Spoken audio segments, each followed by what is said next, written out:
राम राम।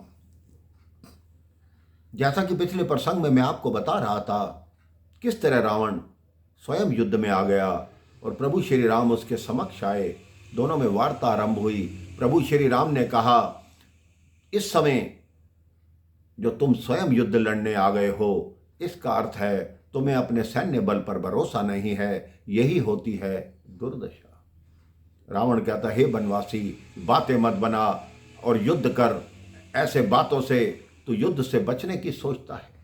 प्रभु श्री राम के बाणों का उत्तर रावण के पास नहीं था। मेरे भाई बहन, प्रभु श्री राम ने एक एक करके उसके सारे अस्त्र काटना आरंभ किए। रावण ने कई मायावी अस्त्र चलाए, लेकिन प्रभु के समक्ष उसका एक भी अस्त्र नहीं चला। प्रभु ने रावण को निहत्था कर दिया। रावण को फिर बोला, ये होती है दुर्दशा। अगर तुम अधर्म के मार्ग पर ना होते, अब भी चेतावनी देता हूं, जानकी को लौटा दो, हम वापस लौट जाएंगे। लेकिन तुम अधर्म के मार्ग पर हो। रावण उनकी बातों को सुन के क्रोधित हुआ और राम जी ने एक और बाण चलाया, जिससे रावण मूर्छित हो गया। उनके सारथी ने यह सोचा, अगर यहाँ रहा तो रावण का वध हो जाएगा। वो रथ को लंका ले गया। लंका जाकर जब रावण की मूर्छा खुली तो उसने सारथी पर क्रोध किया कि तुम मुझे युद्ध भूमि से यहाँ क्यों लाए।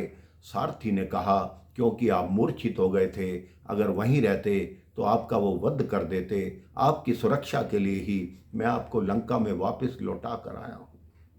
रावण बहुत लज्जित हुआ कि लोग मुझे कहेंगे कि रावण युद्ध भूमि से भाग गया, जबकि मैं तीनों लोकों का विजेता हूं। मैं इतना बलशाली हूं, मेरे साथ ऐसा क्यों हुआ। इस बात को सोच सोच कर रावण को रात्रि में निद्रा नहीं आई।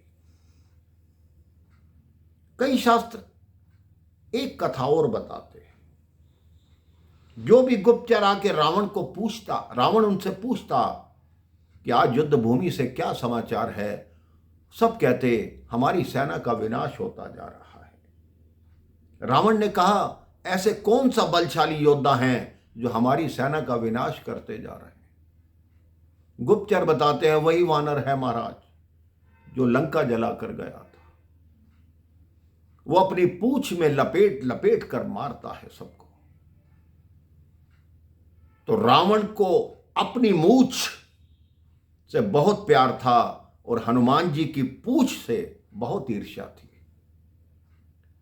क्योंकि कहते हैं ना, उनकी बहुत बड़ी पूंछ है। इस संसार में हर व्यक्ति चाहता है कि मेरी पूंछ हो, लेकिन हनुमान जी की पूंछ रावण से सहन नहीं होती। ऐसे ही आपकी कहीं पूंछ हो जाए तो दूसरों से सहन नहीं होती। रावण ने कहा, ऐसा करो, सबसे पहले उस वानर को समाप्त करो। आधी सेना आगे से भेजो, आधी सेना उसके पीछे से भेजो। सबसे पहले उसी को घेर कर मार दो। आधी सेना हनुमान जी के समक्ष गई, आधी पीछे गई। रावण शाम को सायंकाल में प्रतीक्षा कर रहा है कि आज तो हनुमान का वध हो गया होगा। उसमें से एक दो सैनिक बच कर आए जो गुप्तचर थे। रावण ने कहा, क्या समाचार। उन्होंने कहा, सेना समाप्त। उन्होंने कहा, मैंने कहा था कि आधी सेना आगे से जाए, आधी पीछे से जाए, तो फिर कैसे समाप्त किया। तो वो गुप्तचर बताते हैं कि आगे की सेना को सामने से मारा, पीछे की सेना को पूंछ में लपेट के मारा। फिर पूंछ की बात आई, रावण और क्रोधित होने लगा। कहते, कल प्रातः हाथियों की पूरी सेना भेजो। मैं देखता हूं वो हाथियों की सेना का सामना हनुमान कैसे करेगा। अब अगले दिन हाथियों की सेना भेजी गई। हनुमान जी ने देखा, आज रावण ने नया प्रयोग किया है। उन्होंने अपना रूप बढ़ाया, एक हाथी को पकड़ा, उसे घुमाया, दूसरे हाथी पे दे मारा। फिर सायं समय रावण बैठा है, क्या देखता हूं आज क्या समाचार आता है। गुप्तचर फिर आए, कहते हाथियों वाली सेना समाप्त। कहते किसने किया। कहते हाथी पे हाथी मारता है, किसी हाथी को अपनी पूंछ में लपेट के दूसरे हाथी पे फेंकता है। फिर पूंछ की बात हुई, रावण फिर क्रोधित हो गया।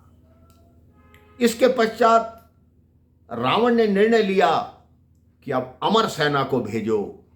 जो अमर सेना है उसको वो मार नहीं सकता और उसको वो अमर सैनिक मार डालेंगे।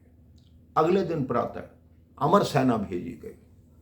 हनुमान जी को भली भांति ज्ञात हो गया कि ये अमर सेना है, इनका वध नहीं होगा। हनुमान जी ने पूरी सेना को अपनी पूंछ में लपेटा और आकाश में उड़ चले।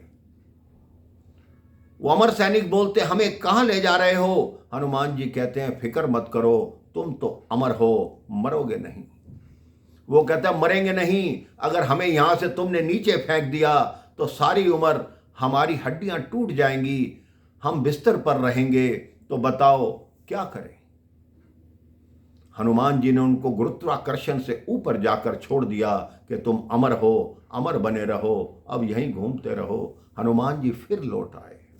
अब रावण को क्या समाचार मिला, रावण ने उसके बाद क्या किया, ये मैं आपको अगली कथा में बताऊंगा। राम राम, जय श्री राम।